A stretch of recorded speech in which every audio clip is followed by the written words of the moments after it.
नमस्कार रसिको. आम्ही रचनाकार समूहातर्फे मी सुषमा ठाकूर पुन्हा एकदा सर्वांचं स्वागत करत आहे.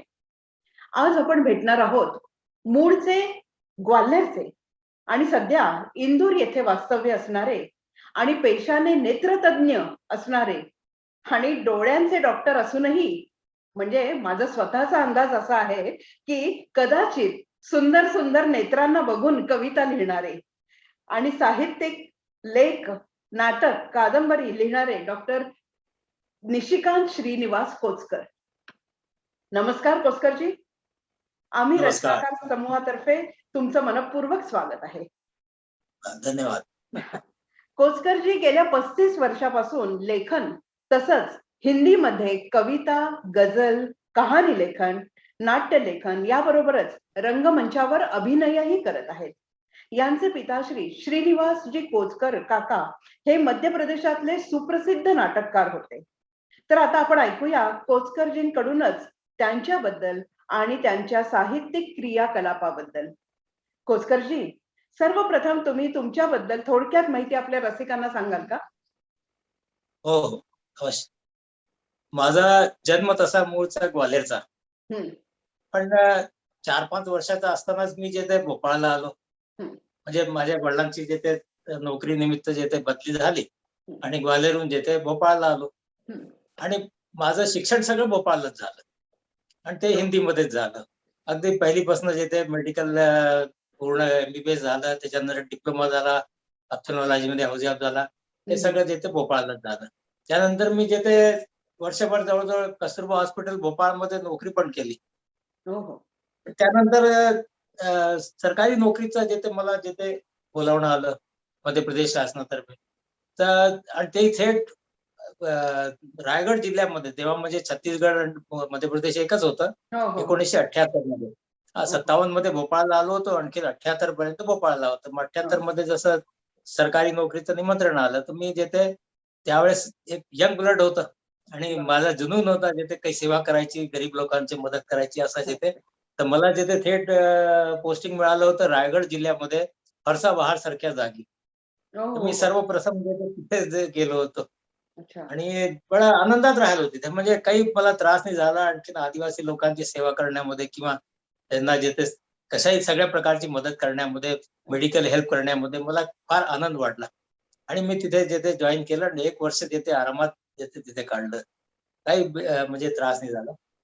म्हणजे कोणतीही गोष्ट जर मनापासून केली तर अडचणी वाटतच नाहीत असं आहे. हा, अडचणी काहीच नाही. म्हणजे आता ती जागा म्हणजे अशी की फरसा बहार एक नावापासून जे ते म्हणतात की त्या काळी मध्य प्रदेशचं नागलोक म्हणून म्हणवलं जायचं. आणि तिथे हे खरेच साप जे ते खूप असायचे. म्हणजे इव्हन आम्ही जे ते संध्याकाळी आपले खुर्चीवर पाय वर करून बसले असतो तर तो आमच्या वार्ड बॉय धावत यायचा, माझा पाय नीचे मत करणार, तो नीचे आपके साप लगा हुआ है. मग तो जे चावायचे त्याला. आणखी जे अशा जागी मी वर्षभर राहिलो. आणि त्या पिरियड मध्ये म्हणजे मी वर्षभरामध्ये सुद्धा जे ते जवळजवळ 11-12 पोस्टमॉर्टम केले होते स्नेक बाईटचे. आणखी आणि अगदी नवीन नवीन होतो त्यावेळेस जे काही तसा अनुभव नव्हता. म्हणजे मला नोकरीचा किंवा काही जास्त कशाचा. बरोबर आपल्या पुस्तकं नेले होते, बस तेवढाच ते हे होता. तर तसाच तोच कामास आला. आणखीन पेशंटला पाहून आणखीन लोकांना हे पाहून म्हणजे शिकत राहिलो. पुष्कळ म्हणजे तिथले अनुभव माझे पुष्कळ असे जे ते मी माझ्या लेखामध्ये सुद्धा कुठेतरी व्यक्त केलेले आहेत. मध्ये जे मी लेख लिहिले त्याच्यामध्ये आपल्या मायमावशी समूहात तुम्ही एक लेख दिला होता, त्याच्यातही हे मी वाचलेलं आठवतंय. हा आहे वर्णन. आणि शिवाय जे ते माझं एक नवीन जे कादंबरी जे लिहिणं चाललंय त्याच्यामध्ये तर पुष्कळ तिथला जे ते वर्षभराचा जे ते जवळजवळ पुष्कळ भाग जे ते त्या अनुभव तिथले जे रोमांचकारी अनुभव. रोमांचकारी अनुभव आहे माझे. पुष्कळ अनुभव असे जे ते मी सगळे त्याच्यात लिहिले गेले. आणि घरी आता भोपाळला असताना जिथे माझे वडील तर जिथे मराठीचे साहित्यिक चांगले नाटककार, दिग्दर्शक सगळे म्हणजे. आणि त्या आमच्या घरी माहोल जेथे नेहमी जेथे लेखनाचा याचा असायचा, नाटकाचा. म्हणजे नाट्य क्षेत्रात एक दैवत म्हणूनच कोचकर काकांकडे बघितलं जातं सगळेजण आदराने.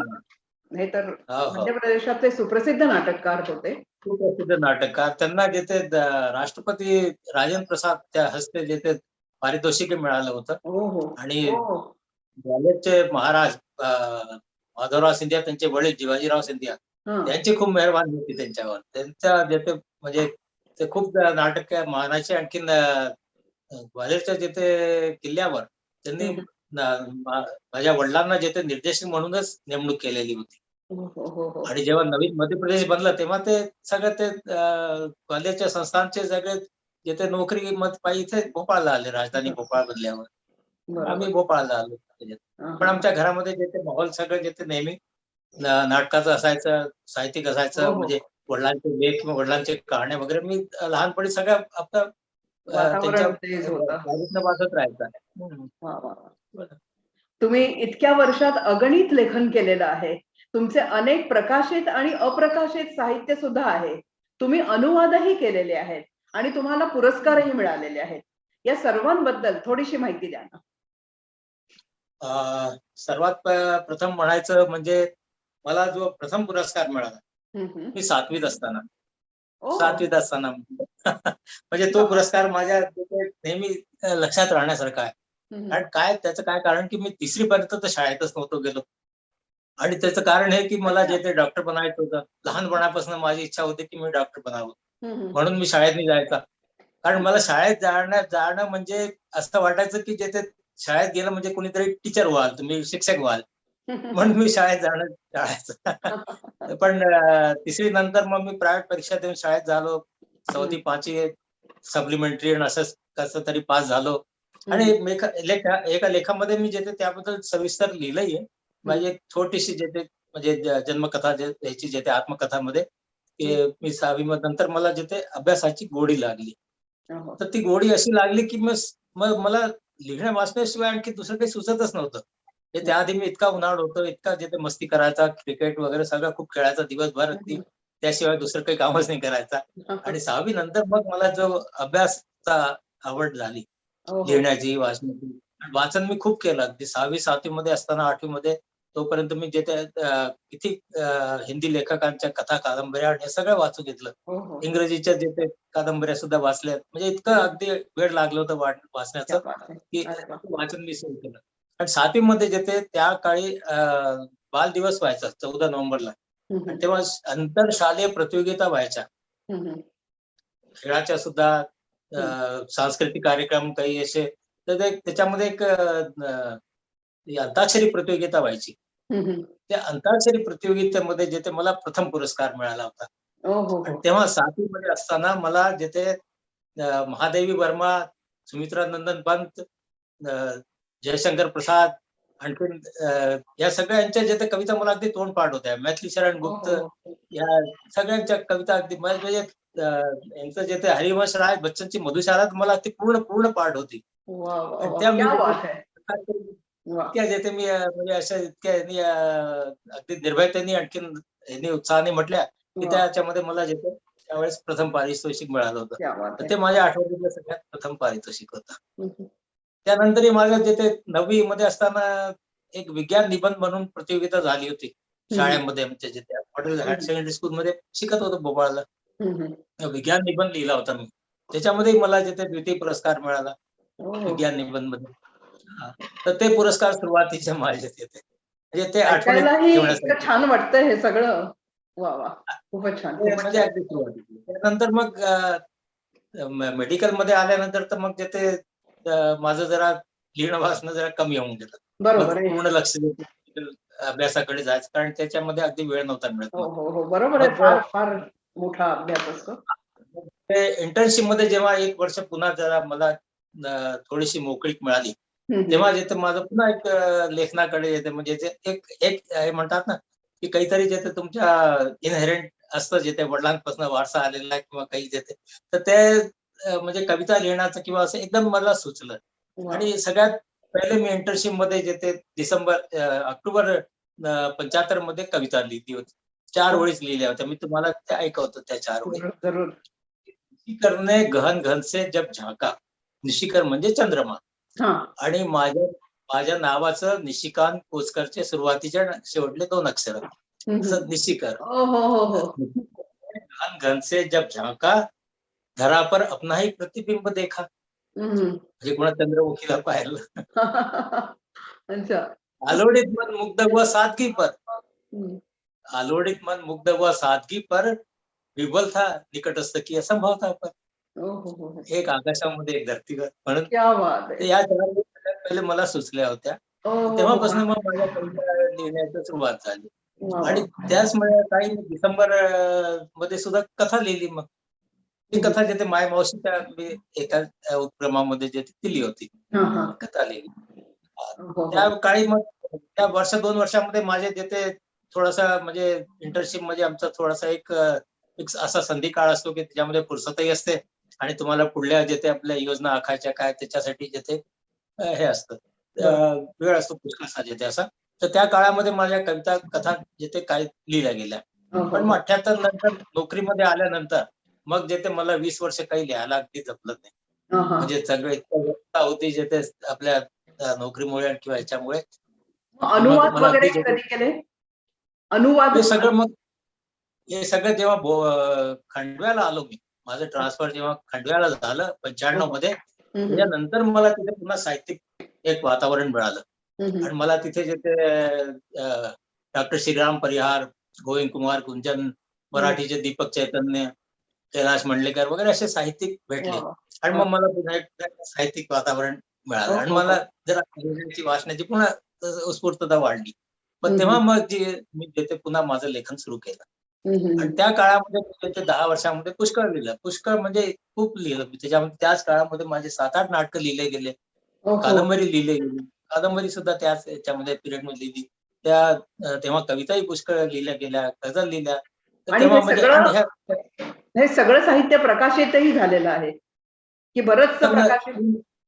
3 नाटकं प्रकाशित झालेले आणि आणि एक लेख वगैरे वगैरे प्रकाशित होत होते. कथा जिथे माझ्या कथा सुद्धा प्रकाशित झाल्या होत्या त्याच काळामध्ये. कविता वगैरे यायच्या तेव्हा. पण मी असं प्रकाशनाकडे खूप जास्त लक्ष नव्हतं दिलं. पण त्या प्रकाशित झाल्या तरी आपल्याला होऊन गेले तर म्हणून देते. पण तेच म्हणजे आणि काय होतं त्यावेळेस मी सरकारी नोकरीमध्ये असताना युजली मी जिथे नाईट ड्युटी जास्त करायचा. पण नाईट ड्युटी याच्यासाठी दिवसाचा तसा वेळ कशाही याच्यात नव्हता मिळत. पण रात्री जिथे जेव्हा ड्युटी करायचा तेव्हा जिथे फुरसत मिळून जायची. मी रात्रभर जागायचा. पूर्ण रात्र कधी 1 मिनिट झोपत नव्हतो. आणि त्याच याच्यामध्ये जिथे मी आपलं लेखन कार्य करायचं. मध्ये इमर्जन्सी पाहून घेतलं. पण बाकी आपलं लिहित बसले. म्हणजे त्या काळामध्ये माझं लेखन जास्त तेव्हा झालं.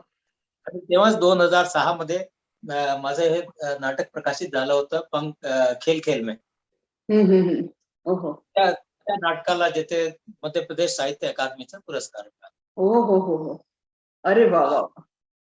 आणि ते माझ्या मागे लागले होते डॉक्टर श्रीराम परिहार की तुम्ही लिहिले नाटक हे मंचनही झालंय भोपाळला चांगलं हे झालंय त्याचं तर तुम्ही हे जिथे याच्यामध्ये पुरस्कारसाठी पाठवत का नाही. ते मागे लागले म्हणून तिथे मी ते नाटक पाठवून दिलं आणि ते पुरस्कारही मिळाला तिला लगेच. क्या बात आहे. वा वा वा. आणि त्यानंतरही माझं दुसरं नाटकही लिहिलं होतं ते खंडव्याला जिथे त्याचं मंचन वगैरे झालं. पहिल्या नाटकाचं मंचन तर भोपाळला जिथे पुष्कळ जागी झालं. अशोक गुलानी जे निर्देशक होते त्यांनी जिथे चांगले निर्देशक आहे भोपाळच्या नाटकामध्ये त्यांचं नाव आहे. त्यांनी ते नाटक बसवलं. त्यांनी नाटक आणि त्यांनी त्याचा सिंधीमध्ये अनुवाद केला आणि त्या सिंधीमध्ये नाटक केलं. म्हणजे नुसतंच लिखाण नाही केलं तुम्ही, दर्जेदार लिखाण केलं की ज्याला पुरस्कारही मिळाले, लोकांना आवडलं. हे तर आहे की तेव्हा ते लिहिलं गेलं. तर आणि त्याच याच्यामध्ये माझं एक नाटक होतं भारत माँ की पुकार. ते मध्य प्रदेश राज्य शिक्षा मिशननी सुद्धा स्वीकृत केलं त्यांच्या याच्यामध्ये. आणि ते पुस्तक जिथे मध्य प्रदेशच्या सगळ्या हायर सेकंडरी स्कूलमध्ये लायब्ररीमध्ये कुठे ना कुठे आहे ते. पण दुर्भाग्याने माझ्याजवळ त्याची एक कॉपी सुद्धा नाही. ग्रेट. तर इतक्या सर्व साहित्यिक निर्मितीबद्दल तुमचं खरोखर खूप खूप अभिनंदन. आता तुम्ही तुमच्या काही निवडक कविता, गझल आणि गद्य साहित्यातीलही काही भाग आम्हाला ऐकवणार का?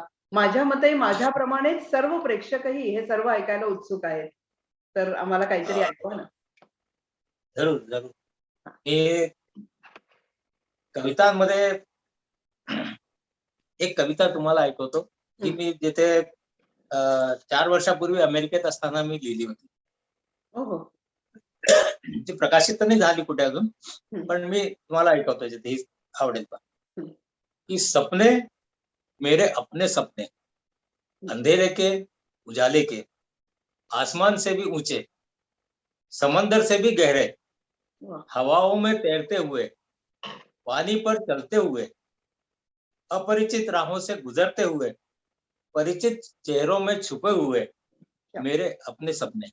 वाह. एक दिन एक दिन मेरे सपने में आकर बोले, हमें क्यों बंद कर रखा है एक कमरे में, हम्म. कईयों को दफना दिया, अकाल ही मरने दिया.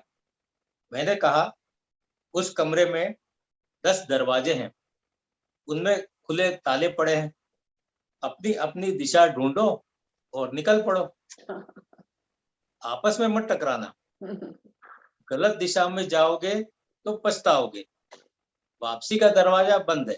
कुछ सपने बाहर निकले, हाँ. रास्ता भटक गए, हाँ. अनंत में विलीन हो गए, कुछ रास्ते की बाधाओं को सह न पाए तो टूट गए, कुछ उन्मुक्त खेलते रहे, कुछ मन बहलाते रहे, कुछ अभी भी है कमरे में ओह, उचित समय के इंतजार में. क्या बात है. मेरे वा वा वा वा. फार सुंदर, फार सुंदर. वा. ही जेथे कविता लिहिली होती अशी अमेरिकेत असतानाच मी लिहिली होती. वा वा. हा एका छोट्याशा पत्रिकेमध्ये कुठेतरी प्रकाशित झाली होती ही. हा हा. आता माझ्या इथे पत्रिका कुठे मला ती मिळाली. नाही नाही, पण फार सुंदर. नंतर. नंतर एखादी गझल मला हा वाटतं जरूर जरूर. एखादी गझल एक गझल ऐकवतो. त्यापूर्वी मी 2-3 मुक्तक मला ऐकवतो. जरूर जरूर. मुक्तक. आठों दिशाओं के आकाश में उस पंछी का वास, आठों दिशाओं के आकाश में उस पंछी का वास, हर युग हर जन्म में बदलता है उसका निवास, हो हो हो. हर ओ, युग हर जन्म में बदलता है उसका निवास. मोह माया के बंधन से जब तक मिले न मुक्ति, हम्म. मोह माया के बंधन से जब तक मिले न मुक्ति, यूं ही भटकता रहेगा वह न कभी थमेगा प्रवास. हो हो हो हो हो हो. वा वा वा वा.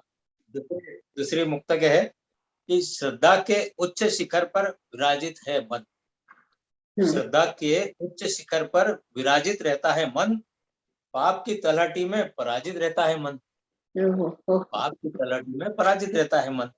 भाव कितना भी सत्य हो सीमाबद्ध रहता है, भाव कितना भी सत्य हो सीमाबद्ध रहता है, सीमाओं को लांघकर मुक्ति से विजित रहता है मन. हो हो. वा. एक आणखी छोटीशी मुक्तक आहे, छोटं म्हणजे या मुक्तक आहे. 4 ओळीत सुद्धा केवढा मोठा अर्थ आहे. खूप सुंदर. हा थोडासा या जे ते म्हणजे आध्यात्मिक तऱ्हेच्या मुक्तक आहे. अगदी खरंय, एक लाईट जे ते थोडं हलका जे ते एक खरंय. जे ते आहे. जीवनाचं सत्य सांगून जाणाऱ्या लाईनी आहेत. या 4 ओळी की संध्या समय न तोडो शाखा से फूल. हम्म. आपल्याला लहानपणापासून हे बरोबर. शिकवून मिळते की संध्याकाळी फुलाने. झालं संध्या समय न तोड़ो शाखा से फूल, महंगी पड़ सकती है कभी ऐसी भूल, सोते हैं पौधे भी दिन अवसान के बाद, सोते हैं पौधे भी दिन अवसान के बाद, उन्हें कष्ट दोगे तो चुभेंगे तुमको शूल. सही बात आहे. कोणाचंही मन दुखवलं की तुम्हाला त्रास होणारच. गोष्ट तीच गोष्ट याच्यात आली आहे म्हणजे अगदी अगदी ही. अगदी. सांगायचं आहे की माझं सगळं लेखन जे ते हिंदीमध्येच आहे. हा. मराठीत अजून काही. वडील मराठीचे चांगलेच पुरस्कार होते आणि आमच्या घरामध्ये त्यांच्यामुळेच मराठी टिकली. म्हणजे मराठीत त्यांचा आग्रह होता की घरामध्ये तरी मराठी बोलायची, वाचायची, सगळं हेच करायचं. हा. पण माझं शिक्षण जे ते लहानपणापासून हिंदीतच झालं आणि नाही. माझे गुरु सुद्धा असे भेटले हिंदीचे म्हणजे डॉक्टर प्रभाकर श्रोत्री सारखे माझे शिक्षक होते विद्वान, तर त्यांच्यामुळे मला हिंदीची गोडी जास्त वाढली. अगदी. तर माझं नाही, लेखन सगळं हिंदीमध्ये झालं. मध्य प्रदेशात राहून घरात मराठी इतकं शुद्ध बोलताय ही सुद्धा खूप मोठी गोष्ट आहे. आणि हिंदी मीडियम शिक्षण झाल्यावर माझ्या वडिलांचा जन्म दालवडचा, दालवड म्हणजे उत्तर प्रदेश अगदी, आणि तिथे राहून सुद्धा त्यांनी जे मराठी टिकवली आणि मराठीमध्ये त्यांनी म्हणजे नाव कमवलं. म्हणून तरी पण घरी सुद्धा वातावरण तेच राहिलं ना, मराठी हा, राहिलं. त्यांनी अगदी हा, ज्याचं मराठी म्हणजे चांगलंच आहे, त्यांचं मराठीचा प्रश्नच नाही त्यांचं. आणि त्यांचे जिथे काही कथा आणखीन आहेत महाराष्ट्राच्या जिथे कोर्सेस मध्ये सुद्धा होत्या, MA च्या कोर्स मध्ये सुद्धा होत्या हो हो हो त्यांच्या हो. कथा. क्या बात है. तर त्यांना त्यांचं मराठी म्हणजे अशा जागी राहून, जालवण सारख्या जागी आणखीन ग्वाल्हेरला राहून राहून मग सुद्धा त्यांचं त्यांनी केलं. खरंय मराठी खरंय. शिकलं जातं. पण ते मराठी जिथे आम्हाला नाही जमलं तेवढं नाही तिथे नाही, म्हणजे भाषेचा अर्थ समजतं कधीच नसतो ना. वाचन सगळंच आहे सगळं, पण लिहिलं नाही मी अजूनपर्यंत मराठीत, कधी हिंदीमध्येच लिहिलं सर. पण मला वाटतं एक तुम्ही जर गझल कधी होते, लिहायचा प्रयत्न केला तर तुम्हाला कठीण नाही जाणार. कठीण नाही जाणार, जरूर कठीण करून जाणार बघा. नाही, पण ते कधी प्रयत्न सुद्धा नाही केला मी आज. मला एक गझल ऐकवतो, आता अच्छा गझल ऐका. येस. हा, ही गझल सुद्धा जे ते माझ्या व्यवसायाशी निगडीत आहे थोडीशी. कि किसी की आंखों में ताका जा सकता है, किसी की आंखों में झांका जा सकता है, किसी की आंखों में ताका जा सकता है, किसी की आंखों में झांका जा सकता है। देखने वाले तो नजर भर के देखते हैं, देखने वाले तो नजर भर के देखते हैं, किसी की आंखों में देखा परखा जा सकता है। क्या बात आहे. म्हणजे माझा जो सुरुवातीच्या ओळीतला अपने वाले अंदाज तो होता, माझा जो सुरुवातीच्या ओळीतला अंदाज होता तो थोडाफार खरा आहे. हं, अपने वाले तो आंखों में चढ़ ही जाते हैं, हं. अपने वाले तो आंखों में चढ़ ही जाते हैं, बेगैरत को आंखों से उतारा जा सकता है। ओहो, ओहो. तिरछी नजर से आंखों में बस जाता है कोई, नजर से आंखों वाह! में बस जाता है कोई, किसी को आंखों से हटाया भी जा सकता है, क्या बात है. किसी को आंखों से भी हटाया जा सकता है।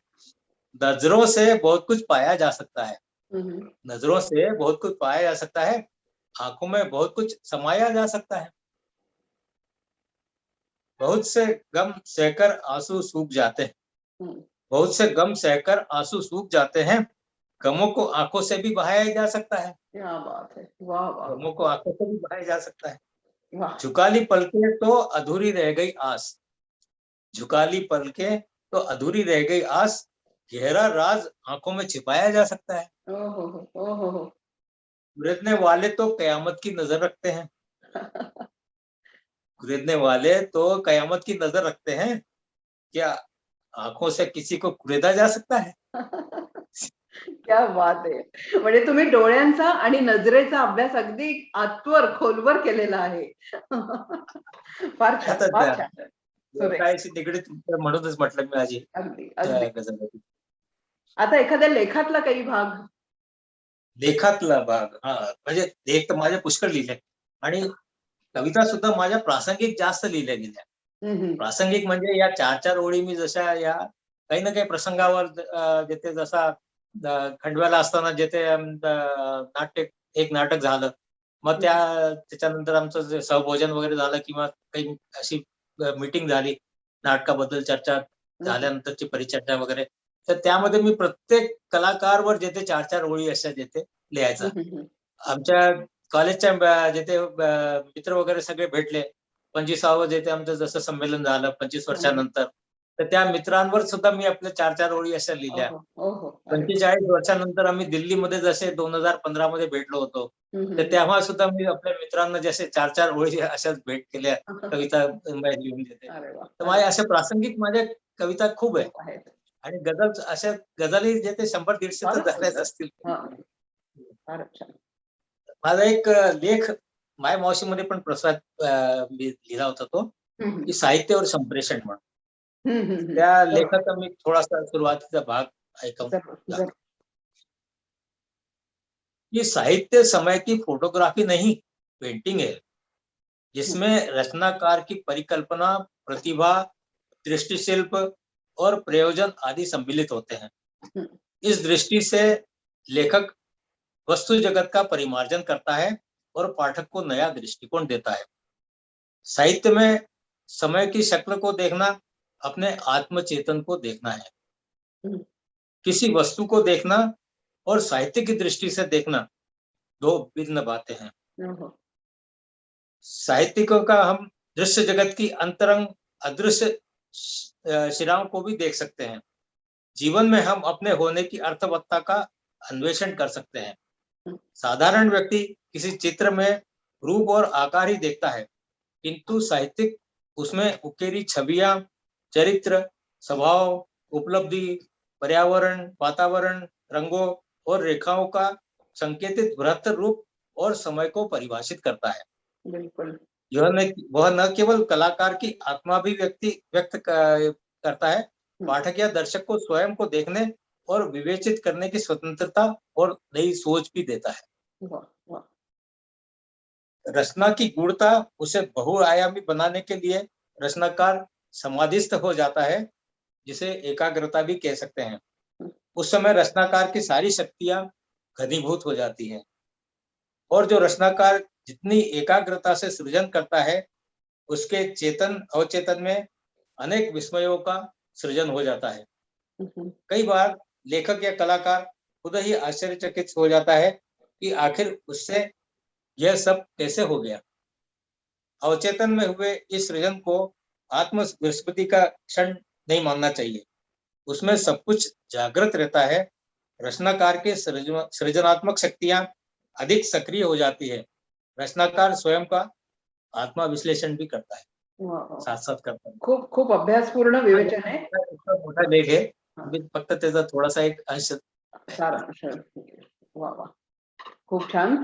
इतक्या सुंदर आणि उत्तमोत्तम पद्यरचना आणि तितकंच सामर्थ्यवान गद्य, हे ऐकल्यावर खरोखर आश्चर्य वाटतंय की डॉक्टरी सारख्या वृक्ष व्यवसायात राहूनही इतकं संवेदनशील आणि इतकं सुंदर लेखन तुम्ही कसे करू शकता. खरोखर हे माझा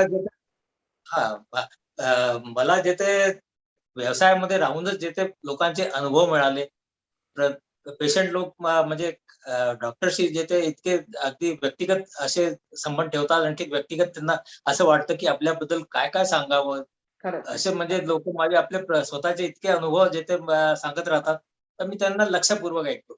बरोबर आहे. त्याकडे बहुतेक डॉक्टर जे ते त्यांना अवॉइड करतात किंवा ते जास्त ते म्हणजे पेशंटला नाही, हे की तुझं कामापुरतं सांग, हवी औषध लिहिलं आणि जा. तर मी त्यांची दुसऱ्याचं ऐकण्यासाठी सुद्धा तितकंच संवेदनशील मन असावं लागतं, जे तुमच्यात आहे. त्यामुळे जिथे हा. अनुभव वाढला ना, त्यामुळे आपला अनुभव वाढतो. आपल्याला काही ना काही नवीन कल्पना सुचतात, काही ना काही लिहिलं जातं. हो ना, तर कारण असं सुंदर शब्द भांडारही तुमच्याकडे आहे आणि त्यामुळे लोकांच्या भावना जाणून आणि त्याच्यावर लेखन करणं हे तुम्ही केलेलं आहे. म्हणजे हा डॉक्टरी व्यवसाय चालू असूनही इतकं सुंदर लेखन तुम्ही चालू ठेवू शकलात. तर खरोखर कोतकरजी, आज तुम्ही इथे आपल्या सुंदर सुंदर रचना, स्तरीय गद्यलेखन आम्हा सर्वांबरोबर सामायिक केलं. तुमचे विचार, तुमच्या भावना आमच्यापर्यंत पोहोचवल्या, याबद्दल तुमचे खूप खूप आभार आणि तुमच्या पुढील साहित्यिक वाटचालीसाठी तुम्हाला अनेक शुभेच्छा.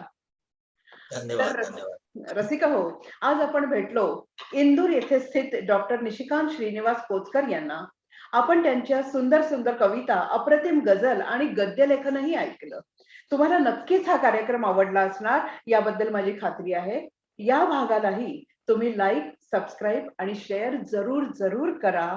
इतकं सांगून मी आजचा हा भाग इथेच संपवते. कोचकरजी आणि रसिक प्रेक्षकांना माझा नमस्कार.